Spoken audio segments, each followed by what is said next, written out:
네, 여러분 좋은 아침입니다. 어제 오라클이 뿌린 젤을 마이크론이 수습했네요. 사실 슈퍼 서프라이즈급 실적이라 악재를 넘기고 상승하지 않을까 내심 기대했는데 어제 우리 시장에서 약간 아쉽지만 그래도 하방은 지지가 된 채 마감됐습니다. 약간 아쉬운 건 두산의 주가 흐름이었죠. 애널리스트 분석이 단기적으로는 센티 측면에서 주가에 부정적으로 작용할 가능성이 높다고 합니다. CCL 업황의 구조적인 우상향을 전제로 투자해온 주주들의 투자 논리와 괴리가 발생할 수 있다라는 거죠. 다만 지주사에 대한 투자 논리 차원에서 접근을 한다면 기업 가치를 재평가받을 수 있는 이벤트이기 때문에 중장기적인 관점에서는 매수 기회로 활용하는 전략이 유효하다고 하니까 이 부분 같이 참고하시면 좋겠습니다. 자, 그리고 예상대로 알지노믹스는 따따블에 성공했습니다. 공모가의 4배, 어마무시하죠. 최근에 RNA가 핫한데 마치 에임드 바이오처럼 쉬었다가 또 갈 것인지 그렇다면 지금 기회인 건지 좀 체크를 해보고요. 우주항공 쪽도 이벤트가 계속됩니다. 스페이스X 호재로 시작해서 코스닥 활성화에 대한 기대감까지 받으면서 미래에셋 그룹주가 화제가 되고 있는데 미래에셋 벤처만 갈까요? 아니면 이어서 증권과 생명까지 훈풍이 이어질까요? 모니콜이 울리네요. 얼른 썰전 통해서 그 답 찾으러 가보시죠.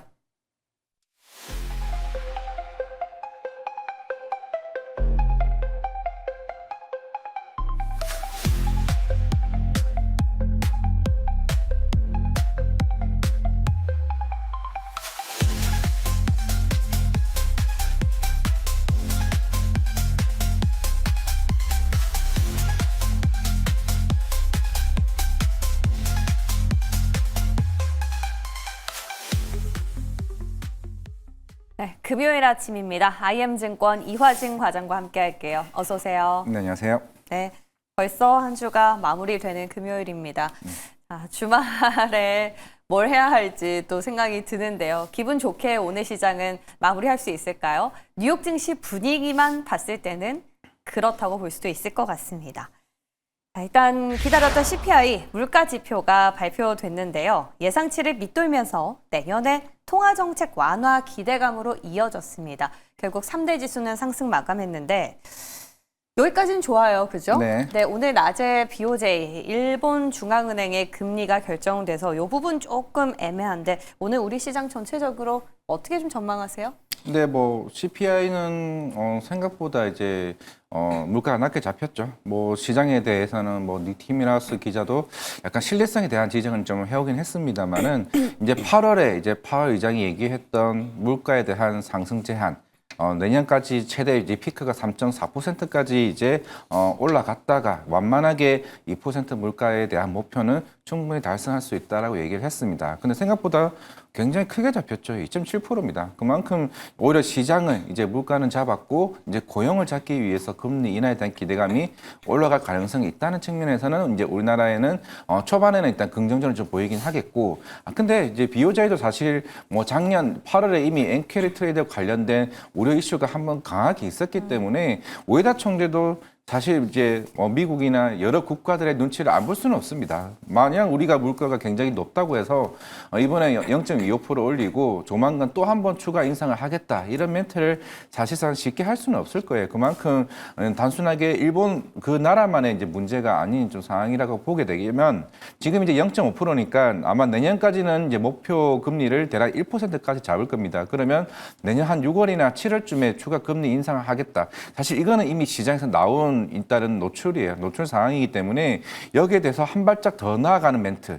이게 사실상 시장에서 좀 우려하는 좀 부분이라 보게 되면은 오히려 이번 주가 가장 큰 빅 이벤트가 다 마무리되는 이제 해소에 있는 상황이고 결국에는 우리나라 시장은 결국 환율입니다. 사실 환율만 명확하게 조금 잡히게 된다라고 하게 되면 물론 최근에도 여러 이제 뭐 대기업들 뭐 간담회도 하게 되고 그 외국인 투자와 관련된 뭐 통합 계좌나 여러 정책적인 이슈가 좀 있는 상황이기 때문에 만약 1,485 을 저점으로 만약에 이게 잡는다라고 하게 되면 저는 개인적으로 우리나라 시장 뭐 산타 랠리가 충분히 올 수 있다고 생각하고 있습니다. 1,480원이 저점이라고요? 거의 한 이 가격대가 지금 이제 1,500 가냐 마냐 지금 이 그쵸. 상황이 있다 보니까 만약에 근데- 이 정책 모멘텀이 시장에서 받느냐. 결국에는 지금 외국인 입장도 이게 내년부터 본격적으로 우리가 이제 200억 달러를 이제 송금을 좀 해줘야 되는 상황이기 때문에 실질적으로 외국인 입장에서는 생각보다 이 대한민국의 그런 외환 보유고와 대비해서 가용 자산이 생각보다 떨어지는 거 아닌가 하는 좀 의심도 있는 것 같아요. 그러면서 사실 환율이 사실 최근에 조금 많이 못 잡고 있는 좀 상황이다 보니까 결국 제일 중요한 리스크는 우리나라는 일단은 환율이라 생각을 하고 있습니다. 그러니까 1,480원으로 저점을 잡기만 해도 시장이 반등이 들어올 거라는 관측이세요? 네, 맞습니다. 네. 그러니까 BOJ 오늘 금리 인상은 일정 부분 반영이 된 바가 있기 때문에 네. 어떤 쇼크적인 발언만 또 우에다 총재가 하지 않는다면 긍정적으로 충분히 볼 수 있다라는 겁니다. 일단 반도체 쪽에서는 과장님 말씀해 주신 것처럼 새벽에 뉴욕 증시에 시그널을 받은 것 같아요. 마이크론이 11% 급등했는데 이게 개별 호재로 인식이 되는 게 아니라 미국의 기술주들이 전체적으로 끌어올렸습니다. 그럼 오늘 우리도 이 흐름 이어지겠죠? 이게 마이크론 이번 실적은 이제 9월 달, 10월 달, 11월 달 이제 3개월치 실적을 반영하는 거죠. 이제 회계 기준으로는 26년 2분기이긴 합니다. 그게 우리나라 전체적으로 글로벌 디램 가격과 랜드 가격이 오르기 시작한 게 9월입니다. 그러면 당연히 이번 실적에서 나왔던 게 영업이익이 대략 한 70억 달러 수준인 것 같아요. 대략 한 우리나라 돈으로 8조에서 9조고 여기서 이제 SSD, 이제 랜드 쪽이 대략 한 1조예요. 나머지가 7조가 이제 디램 쪽으로 나왔는데 그러면 사실 삼성전자와 SK 하이닉스 3분기를 기준으로 했을 때 삼성전자는 12조지만 반도체만 7조가 나왔고 SK 하이닉스가 12조가 나왔단 말이죠. 아마 이 두 회사 다 4분기 때 컨센 자체가 한 15조에서 한 17조 정도 이제 컨센을 잡고 있는 상황인데 저는 이것보다 훨씬 더 넘을 수 있는 이제 결국 마이크론이 잘 나와서. 실적 상해를 크게 좀 네. 할 수 있는 상황이라 좀 보고 있죠. 한 사실 어느 정도 보세요? 20조까지 보세요. SK 하이닉스 기준. 하이닉스가 19조, 20조만 나와도 사실 주가는 저는 연말 내에 한 70만 원까지 충분히 갈 수 있는 모멘텀을 볼 수 있다고 생각하고 분기 있습니다. 기준 영업이익이죠? 그렇죠. 분기 영업 이익 기준이죠. 네. 내년에 90조까지 바라보고 있고요. SK 하이닉스는 네. 삼성전자는 최대 한 116조까지 보고 있다는 말이죠. 그럼 적어도 분기당 한 25조에서 30조를 보게 되면은 되네. 예. 지금 아까 말씀드렸잖아요. 3분기가 12조라고. 그만큼 내년 같은 경우는 결국에 이번 마이크론도 마찬가지겠지만 삼성전자도 이번 3분기 때 결국에는 이게 재고 물량을 다 떨어냈거든요. 다 떨어내면서 실적이 3분기 실적이 강하게 나왔고 4분기는 그 고스란히 실적 가격이 상승했다는 네. 실적이 반영될 것으로 보고 있기 때문에 오히려 지금 주가가 빠진 거에 대해서는 오히려 저는 계속 이제 반도체는 기회일 수밖에 없다는 생각을 하고 있습니다. 삼성 하이닉스 다 네. 긍정적으로 보시는 거죠. 그럼 혹시 두산은 어떻게 보시는지 궁금하고요. 어제 두산이랑 원익 IPS가 10% 네. 정도 급락. 특별한 이유가 있습니까? 두산은 SK 실트론이죠. 단기적으로는 조금 악재가 될 수도 있다고 예전에 하는데. 코로나 때 기억하실 분은 알겠지만 두산도 정부의 구제 군용을 받았었죠. 그러니까 지금 SK 실트론의 기업 가치는 5조입니다. 그리고 올해 초에 두산 로보틱스와 두산 에너빌리티의 자금을 담보로 대출을 받았죠. 이게 합쳐서 한 8천억 정도가 됩니다. 실제로 인수하기 위한 금액이 대략 3조예요. 그러면 앞으로 2조 원에 대한 추가 그 이제 이제 군용을 받아야 되는 상황인데 그래서 이제 시장에서 또 두려워하는 게 또 두산은 또 자금을 압박을 또 받아야 되는 상황이라는 거죠. 그럼 여기서 교환사채 발행을 할 거냐? 아니면은 또 한번 뭐 정자를 할 거냐 이게 시장에 대한 우려가 있는 상황인데 기존의 두산 주주들 입장에서는 좀 부담이 되겠네요. 시장에 대한 부담이죠. 워낙 예. 예전에도 한번 정부에서도 구제 군용을 받았던 입장이니까 또 한번 그런 네. 이자에 대한 부담들이 있는 상황이다 보니까 그러면 이걸 어떻게 하느냐에 따라 다른 것 같아요. 네. 뭐 시장에서는 FI를 통해서 이제 여러 벤처 캐피탈이나 여기서 투자를 받을 것 같다 뭐 얘기도 하는 측면이 있고 실제로 교환 사채 발행이나 아니면은 정자를 통해서 하게 되면은 이제 아마 시장은 조금 여기에 대한 우려가 섞였던 측면이 아마 최근에 좀 급락에 대한 이유라 좀 생각하고 있습니다. 그럼 과장님 같으면은 두산은 지금 빠질 때 어떻게 하시겠어요? 4분기 때부터 3분기는 어차피 NVIDIA, CCL 쪽에 대한 그 실적은 사실 크게 반영되지 않았습니다. 네. 이제 4분기나 이제 내년부터는 지난번에도 말씀드렸다시피 최근에 NVIDIA 향 컬 테스트가 대만 쪽 회사가 떨어졌어요. 네. 그럼 독단적으로 이제 두산이 본격적으로 여기에 들어가기 때문에 실적에 대한 우려는 없습니다. 그래서 최근에 두산이 120만 원, 140만 원짜리 리포트가 나왔던 거고 지금은 그동안 뭐 오라클이나 여러 가지 노이즈 이슈가 나오게 되면서 네. 두산이 좀 빠지긴 했었지만은 보면은 올해 4분기 실적도 좋겠지만 오히려 내년에 성장이 더 커지고 있는 측면이다 보게 되면은 좀 중장기로 봐야겠네요. 그렇죠. 이런 실트론 이슈가 해소가 되게 어차피 실트론 인수하게 되면은 결국엔 나중에 시너지 그쵸. 효과는 더 커지겠죠. CCL과 실리콘 웨이퍼 전 세계 3위 업체를 인수를 하는 거니까. 구원투수가 나오겠죠. 그렇죠. 충분히 지금 시장에서는 예. 나올 수 있다고 생각하고 있습니다. 그럼 원익 IPS는 어떤 연유죠? 물론 이제 원익 IPS 자체도 뭐 삼성전자 향 비중이 좀 굉장히 크기는 하지만은 네. 최근에 아마 마이크론 이슈도 있긴 하겠지만 이 장비 업체들이 결국에는 그 오라클과 관련된 여러 가지 좀 이슈가 좀 복합적으로 좀 반영되지 않았을까라고 좀 생각을 하고 있습니다. 마이크론 이슈다. 마이크론이랑 이제 관련된 복합적인 이슈. 아니 오라클. 아, 오라클이랑. 어제 이제 블루아월 쪽에 대한 100억짜리 이제 프로젝트가 이제 철회되게 되면서 물론 아마 메모리 쪽은 사실 큰 영향은 좀 없기는 하겠지만은 시장이 두려워하는 거는 만약에 오라클이 이런 철회들이 하나둘씩 나오게 되면은 그럼 엔비디아나 이런 ARC 업체들 입장에서는 나중에 이제 또 주문에 대한 캐펙스를, 철회를 할 수 있는 부분이고 안 이게 늘릴 재고가 수 쌓이게 있겠다. 되면 장비에 대한 원래 이제 삼성전자가 기존의 낸드 라인 쪽을 디램으로 라인 전환을 하게 되면서 새로운 이제 장비 수주에 대한 기대감이 시장이 좀 나왔었다가 그쵸. 이게 지연될 이슈가 있을 수도 있는 거죠. 그게 좀 장비주들이 최근에 살짝 좀 경계감이 가지고 있는 부분이 아닌가 생각을 하고 그러니까 있습니다. 비단 원익 IPS만의 특정한 문제가 있었던 건 그죠. 아니고 그냥 라고 생각하고 있습니다. 캐펙스가 조금 밀릴 수도 있겠다라는 시장의 우려감. 근데 이거랑은 반도체 투톱이랑 좀 달리 봐야 되는 거잖아요. 그렇죠? 그쵸. 네. 좋습니다. 자, 반도체 무처럼 반등이 들어왔는데 장비주들 뭐 기술적이나마 반등이 좀 들어온다면 아무래도 조금은 좀 쉬어갈 때가 아닌가라는 생각도 같이 해보겠습니다. 자, 이제 바이오 들어가 볼 텐데요. 와, 어제 바이오 센티는 알지노믹스가 살렸다라고 봐도 과언이 아닌 것 같아요. 따따블 공모가 4배잖아요. 네. 그렇죠? 최근에 RNA 그렇게 각광받는 이유가 뭡니까? 이게 결국에는 이 플랫폼 기술이라고 볼 수가 있을 것 같아요. 제일 중요한 거는 뭐 알지노믹스는 112와 1조 9천억을 이미 기술 이전을 했던 레퍼런스가 있었던 상황이고 물론 ABA 바이오도 했겠지만은 지금 전 세계 헬스케어 쪽에서는 1위 업체잖아요. 시가총액이. 시가총액 1위 업체가 결국에는 이 플랫폼 기술을 가지고 왔고 이 RNA 플랫폼을 통해서 간암이나 때로는 새로운 적응증 확장을 통해서 이게 시장은 확실히 이번에 ABA 바이오도 마찬가지겠지만은 바이오 업체에서 원하는 건 적응증 확대인 것 같습니다. 이 기술이 원래 간암 치료제에 쓰이는 이제 플랫폼 기술을 이제 RNA 플랫폼으로 시장을 보았다면 이게 대장암이든 아니면은 뭐 알츠하이머든 이게 확장성이 가지고 있거나 그럼 비만도 결국은 그렇게 시작됐잖아요. 그렇죠. 이게 밸류에이션 확대라고 우리는 이제 시장에서는 해석을 하는 거죠. 결국에는 이번에 뭐 에임드 바이오도 마찬가지긴 하겠지만은 예, 예. 제일 중요한 건 예전과 다르게 기술력으로 뭘 기술 특례 상장을 했긴 했지만은 기술력으로 시장에서 보는 것보다 이미 빅파마 업체들에게 선택한 회사들이 상장되기 때문에 공모가보다 조금 높은 가격이 계속 나오고 있고 시총 5조, 6조 그리고 비교율이 나오는 것 같아요. 지금 말씀드렸던 알지노믹스는 올리스와 비교를 하고 되고 그리고 에임드 바이오 같은 경우는 리가켄 바이오와 좀 시총을 그쵸. 좀 비교하다 보니까 예. 이미 기술 이전을 했으니까 그럼 네. 다른 추가적인 기술 이전도 충분히 나올 수 있는 말. 제가 예전에 ABA 바이오를 다녀오면서 이제 이상호 대표가 얘기했던 말이 있어요. 한 번이 어렵는데 두 번, 세 번을 하게 되면 네 번, 다섯 번은 쉽다고 얘기했죠. 그렇죠. 일단 그게 레퍼런스가 그 있으니까. 레퍼런스가 있는 게 굉장히 중요합니다. 그래서 시장이 이렇게 수급이 좀 쏠리는 거죠. 네. 과정에 알지노믹스 갖고 공모 막 청약하신 건 아니죠? 안 했습니다. 아니, 근데 알지노믹스가요. 그러니까 우리가 에임드 바이오부터 지금 신규 새내기주가 주목받고 있잖아요. 여기도 한번 누르는 그런 기회를 줬어요. 네.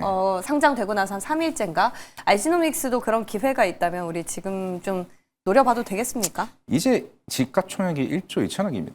올릭스는 얼마인데요? 올리스도 한 7, 8조 되지 않나요? 저도 와. 정확하게 모르겠는데 예. 리가켄 바이오가 7, 8조였고 처음 에인드 바이오가 그쵸. 원래 공모가가 7천억이었습니다. 예. 지금 아마 5조는 한 많이 6조까지 올라갔을 올라왔어요. 거예요. 그죠? 예. 일단 대부분 바이오가 사실 밸류에이션 자체가 사실 일반 제조업체나 좀 다르다 보니까 결국에는 그 여러 비교군들을 좀 피어 그룹에 따라서 좀 같이 덩달아 올라가는 좀 흐름이 좀 있다라고 보게 되면 아마 알지노믹스도 뭐 내년이나 여러 이제 기술 이전의 기대감이 시장에서 충분히 좀 나올 수 있는 부분이기 때문에 예. 좀 상승이 저는 빠지면 지금 가격대에서 빠지면 좀 오히려 기회일 수 있다 생각하고 그렇죠. 있습니다. 근데 살 수 있을지 모르겠어요. 15,080만 주가 쌓여 있으니까. 네. 네, 알지노믹스 한번 체크를 해봤고요. 그리고 어제 바이오에서 또 다른 이슈가 나온 게 동물 실험 철폐와 관련한 법이 미국 상원을 통과했다라는 겁니다. 이것 때문에 의료 의료 AI 쪽이랑 좀 엮여서 같이 갔다 이런 얘기가 있더라고요. 그렇죠. 동물 실험을 못하면 보통 ABA 바이오도 원래는 전임상 단계까지는 동물 실험을 했습니다. 원숭이나 쥐를 통해서. 왜냐하면 뇌질환 치료제이다 보니까 예. 사실 사람을 통해서 임상을 하기 쉽지는 않잖아요. 그러니까 전임상 단계에서는 결국에는 대부분 AI 신약 플랫폼 회사들, 뭐 프로티나나 뭐 네. 오가니 사이언스나 뭐 로켓 헬스케어 같은 여러 회사들 같은 경우는 보통 전임상 단계까지 하고 나서 그 후보 물질을 발굴을 해요. 네. 그걸 이제 기술 이전 단계로 넘어가는 흐름입니다. 그러면 이게 동물 실험이 철폐가 되게 되면 결국 AI 신약 플랫폼 여러 이제 빅파마 나 이제 뭐 우리나라 뭐 삼바 같은 회사들이 우리 이 후보 물질을 통해서 뭐 간암 치료제를 만들고 싶은데 우리가 실험을 못 하잖아. 그러면 너네 그 AI 쪽의 그 플랫폼을 진단을 이게 해서. 돌리게 되면은 어느 정도 결과가 나올까? 뭐 흔히 말해서 뭐 디지털 트윈 기술이라고 하죠. 가상 공간을 만들어서 이거를 시뮬레이션을 하게 돌려보는 됐을 거죠. 때 네. 과연 이 결과가 어떻게 나올지 그게 이제 시장에서 좀 각광받고 있는 네. 측면이라 보게 되면은 네. 뭐 프로티나 뭐 대표적으로 뭐 이런 종목들이 좀 시장에서 좀 흐름이 좀 긍정적으로 보고 있는 것 같습니다. 3빌리언이랑 시어스 테크놀로지는 그렇죠. 어, 같이 묶입니까? 3빌리언도 마찬가지고요. 여기 그래서 또 매출이 잡힌다라는 얘기가 있어요. 한번 같이 생각해 보셔도 좋은 모멘텀이지 않을까라는 생각이 듭니다. 연말이라 그런지 법안 통과 이슈가 많네요. 생보법도 그렇고. 예, 그래서 바이오 정리를 또 해보고요. 우주항공 넘어가 보겠습니다. 자, 스페이스X 상장 기대가 내년 하반기라는데 뭐 1년 전부터 지금 반응이 뜨겁습니다. 뭐 스피어 뭐 이런 기업들로 가다가 이번에는 미래에셋 벤처로 지금 방향을 튼 것 같아요. 연휴를 보니까 미래에셋 벤처랑 미래에셋 증권이랑 그쵸 같이 합작해서 스페이스X에 투자를 한 걸로 파악이 됐는데 여기에 코스닥 활성화 수혜감은 벤처 기업이라 그런지 또 받나 그렇죠. 봐요. 이게 국민성장펀드죠. 150조가 이제 본격적으로 활성화되게 되면 당연히 이런 벤처 캐피탈 회사들에게 네. 그런 이제 그 투자 이슈가 발생할 수밖에 없습니다. 아. 왜냐하면은 이런 그래요. 작은 회사들을 살리기 위한 게 그쵸. 결국에는 벤처 돈이 들어가야 캐피탈거든요. 되죠. 이거 예. 미래에셋 벤처 같은 회사들이 예전에 이번에 29일에 상장된 게 세미파이브입니다. 이게 19년에 36억을 투자를 했어요. 근데 이게 상장하게 되면은 한 400억 정도의 해수 수익이 나옵니다. 와, 실제로 이게 빼네요. ABA 바이오도 예전에 작년에 여러 가지 이슈가 있었지만 한국 파트너스가 이미 6년 전, 7년 전에 투자해서 이번에 엑시스를 하게 된 거예요. 그만큼 이제 그런 회사들은 중장기적으로 중요하네요. 투자를 네. 하기 때문에 단기적인 트렌드가 아니잖아요. 그런 측면에서 여러 코스닥 활성화 정책에서 굉장히 중요한 역할을 하는 게 미래에셋 벤처와 같은 이제 벤치 캐피탈의 역할이라고 좀 봤을 때는 네. 정책적 모멘텀이 붙었고 스페이스 X가 내년 상장하게 되면은 실제적으로 2조에서 한 2조 5천억 정도 수익을 보게 된다라고 하게 됩니다. 그럼 예. 미래에셋 증권과 미래에셋 벤처가 합쳐서 한 4,100억을 투자를 했어요. 아마 제가 볼 때 반반 투자했던 걸로 보고 있습니다. 그럼 여기서 이제 향후에 예상 해수 수익이 굉장히 크기 때문에 어제 뭐 상한가가 뭐 테마 아닙니다. 실적으로 반영되는 부분이고 그러게요. 내년에 또 이거 말고도 모로코라는 회사가 있습니다. 예. 이게 AI 관련된 이제 퍼포먼스 마케팅 업체인데 이게 또 내년에 나스다로 상장이 돼요. 그러니까 미래에셋 벤처가 투자했던 회사들이 하나 둘씩 내년에 다 상장을 그렇구나. 하다 보니까 이 하나만 모든 수익들이 해소되는 기간이에요. 그러니까 이게 좀 복합적으로 좀 시장에서 반영되다 보니까 주가가 좀 강했다라고 보고 있습니다. 미래에셋 벤처 투자 이미 상한가 터치를 하고 그 소식이 나왔을 때 엑스트레이드에서 먼저 움직였잖아요. 네. 어제가 결과물이었는데 이 훈풍이 증권 쪽이나 미래에셋 뭐 생명 이렇게 관련주로 갈 테마성으로는 충분히 있을 것 같아요. 생명까지도. 근데 증권은 같이 돈을 넣었으니까 뭐 이 정도 키 맞추기는 올라가지 않을까요? 이게 미래에셋 증권은 최근에 주가 빠졌다가 어제 올랐죠. 어제 뭐 스페이스X 때문에 오르긴 했지만은 예, 좀 4분기는 사실 실적이 애매한 게 지금 그게 채권 쪽 관련된 이슈가 좀 남아 있습니다. 최근에 우리나라는 금리 발목을. 동결을 하고 있다 보니까 네. 아마 채권 평가에 따른 이게 분이 어느 정도 반영되느냐에 따라서 그래요. 사실 증권주가 사실 요즘에 좀 재미가 없었던 이유도 결국 4분기 실적은 한 번은 좀 뜯어봐야 되는 상황이라서 네. 지금은 미래에셋 벤처 투자가 사실 좀 짱이죠. 이노스페이스는 과장님 네. 내일 새벽에 발사가 됩니다. 네. 이틀 밀려가지고 이제 내일이 됐잖아요. 네. 성공할까요? 뭐 이거는 그러니까 투자 전략이 궁금합니다. 스타쉽도 마찬가지 뭐 어떻게 알겠습니까? 이거는 발사를 해봐야 아는 뭐 상황이고. 아니면 도잖아요. 사실 저도 어제 3월달에 회사를 탐방을 다녀왔었고 네. 어제 사실 통화를 하려고 했었는데 브라질에 계시는 것 같더라고요. 이게 로밍으로 뜨긴 하더라고요. 그러면서 이제 한 거는 결국에는 성공을 하면 상한가입니다. 실패를 하면 하한가예요. 이거는 그런 상황이에요. 왜냐하면 실적이 이미 안 나오는 회사고 이게 그동안 여러 가지 준비를 로켓 레벨 해왔겠지만은 전철을 밟는다고 무조건 확정을 하시네요. 일단 되면 좋겠죠. 되면 사실 이 회사가 분위기가 사는 이유가 뭐냐면은 네. 이런 소형 발사체 같은 경우는 우리가 흔히 뭐 정찰용이나 아니면은 통신용이나 제약바이오 같은 모듈용으로 여러 쓰이는 특수 목적들이 굉장히 많습니다. 그러면서 이제 만약에 이번 발사가 되면 사실 제가 어제 연락을 해본 이유도 그러면 네. 한빛 마이크로나 한빛 나노 같은 추가적인 원래 올해 2번 정도 발사를 하려고 했었어요. 이게 원래 7월에 첫 발사였어요. 그러니까 이게 12월로 미뤄졌고 밀렸구나. 그러면 내년에 발사의 일정에 대한 스케줄을 한번 확인해 보고 싶어서 실제 28년도 기준으로 35발까지 예상이 있는 상황이죠. 실제 시장에서 얘기 나왔던 게 28년 기준으로 실적에 대한 부분이 30배 이상 매출이 올라갈 수 있다는 기대감이 있었던 거예요. 그러면 실제로 이렇게 로켓neb이 작년 4월에 처음으로 쏘고는 이후에서 주가가 3달러가 70달러까지 갔습니다. 1년 만에. 그런 상황에서 사실 성공을 이노페이스 하면. 스페이스가 물론 스페이스X 때문에 시장에서 얘기가 나오긴 했지만은 네. 실제로 시장에서는 저는 이게 투자 권유가 아니라 아마 보시게 되면은 그런 측면에서는 조금 주가에 대한 변동성이 굉장히 커질 수 있다는 점을 조금 말씀을 드리겠습니다. 네. 뭐 그렇다고 하더라도 시장은 늘 또 기회를 주지 않습니까? 뭐 단번에 또 따라가지 마시고요. 또 28년까지 30발이라고요? 35발. 그러면 이제 3년 남았잖아요. 근데 성공을 좀 하게 길게 되면은 보셔도 될것 아마 여러 같아요. 민간 사업체 쪽에서 예. 예약 문의는 굉장히 많이 그렇겠죠. 들어오게 될 것 같아요. 네, 좋습니다. 내년에 우주항공도 핫하고 뭐 이재명 대통령도 어제 뭐 외교 주요 테마가 방산이라고 하고 여러모로 무게가 지금 방산 이쪽으로 실리는 것 같거든요. 오늘 일단 어떻게 마무리를 해보면서 내년 또 준비하면 좋을까요? 결국에는 BOJ 남아있긴 하겠지만은 결국 시장에 대한 우려가 너무 조금 강하기도 해왔지만 이미 주가가 시장 그 반영이 됐었죠. 어제도 거의 4천이 지수가 좀 깨지기는 했지만은 이제 오늘 시장에서 과연 외국이 돌아왔느냐 아니면 한윤이 1,470원대 위로 본격적으로 내려올 수 있느냐 이게 제가 봤을 때는 주요 관건이라 좀 보고 있다라고 하게 되면 이것만 마무리되면 아마 다음 주부터는 우리나라는 산타레를 위한 좀 준비 작업에 갈 수 있지 않나라고 생각하고 어디에 있습니다. 힘이 실리리라 보세요? 반도체일 것 같죠. 결국에는 반도체. 4분기 실적이 좋아지는 회사들 위주로 좀 보면 되지 않을까 생각하고 있습니다. 실적 시즌이니까 그렇죠. 네. 뭐. 알겠습니다. 오늘 말씀대로 흘러갈 것인지 저희도 매의 눈으로 지켜보고 있을게요. 좋은 말씀 고맙습니다. 네, 감사합니다.